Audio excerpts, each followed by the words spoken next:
Happy Pride Month, everyone!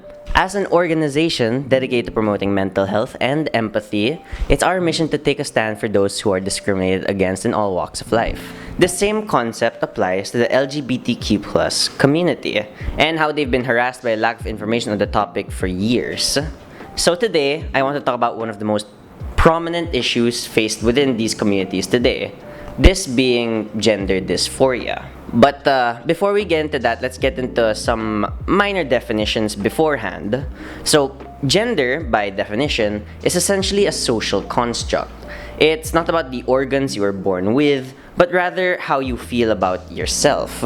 So, like other social constructs, your gender can change depending on how you feel. This is why transgender, non-binary, and gender-fluid people exist. And then there's the concept of sexuality versus gender. So what exactly is the difference between the two? Because people confuse them a lot.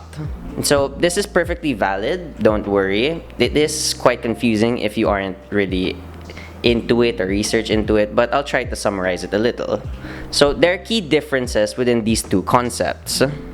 As mentioned earlier, gender is how someone feels about themselves. It's how people decide that they're a woman or a man. Gender is about yourself in general. On the other hand, sexuality is who you're attracted to, who you would like to date, and maybe even marry in the future. Gender dysphoria, on the other hand, is classified in the DSM-5 as a clinically significant distress or impairment related to a strong desire to be of another gender. However, it's important to note that the DSM-5 explicitly states that gender nonconformity is not in itself a mental disorder. It's instead the immense discomfort that non-conforming individuals experience when they don't feel like their gender identity matches their physical body at that time. Gender dysphoria can manifest in people of all ages, in children, adolescents, and adults, and it can affect them in different ways with varying interventions per person. Some may utilize clothing and, style to better express their gender identity, such as binders, I guess, for example, like a small one.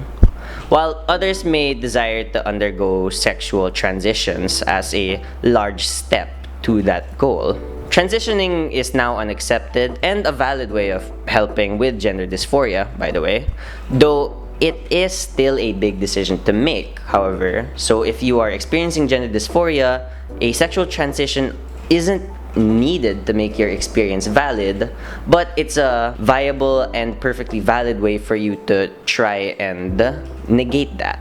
As it goes for gender and sexuality, how you choose to ease your gender dysphoria will be uniquely dependent on your own personal experience. So try to get the consultation of a professional before attempting to do anything as major as a transition. And in general, don't forget that it's your own decision and your own experience in the end that matters. And as one more aside, I've actually only learned about this as an issue recently during my research, but there comes a question that comes common in the community, which is, am I still trans if I don't get gender dysphoria? Well, the answer, I will say, is yes. Although many in the trans community do experience this, it's not a requirement by any means to actually be trans. It's a very gatekeepy statement that I've learned as an issue, and I just want to say that you don't have to suffer to have valid feelings, okay? Alright? You are who you are, and you don't need to experience pain to be who you are, alright? You are valid. You exist. You are real, regardless of the pain or regardless of any of your life experiences. You are still you, whatever that may be, and that's perfectly fine. Now, with all that said, here are a few simple tips you can use to try when you're feeling gender dysphoria. First, try to affirm your gender, whether medically with hormones and or surgery, or socially doing things like changing your name, finding clothes that you feel absolutely fabulous in, getting a haircut, and just being out to trusted people.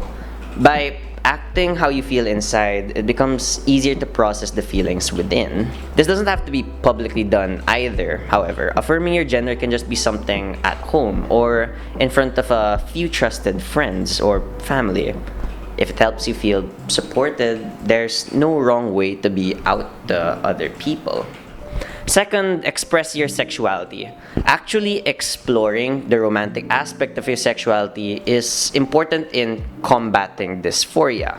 Whether through dating apps or in person, finding someone you can safely explore these newfound feelings with is a healthy way to put your feelings to practice. As long as all parties are consenting and respecting each other, of course, as per all forms of dating. Lastly, try to find a community. Being around people that you're supported and loved by unconditionally can make a huge difference, especially if they're other trans people or people experiencing that same problem.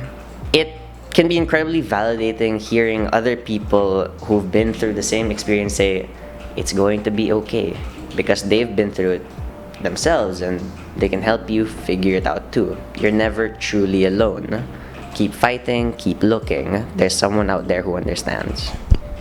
And, well, if you aren't going through a struggle such as this, here's how you can help and support someone you know going through the same type of situation.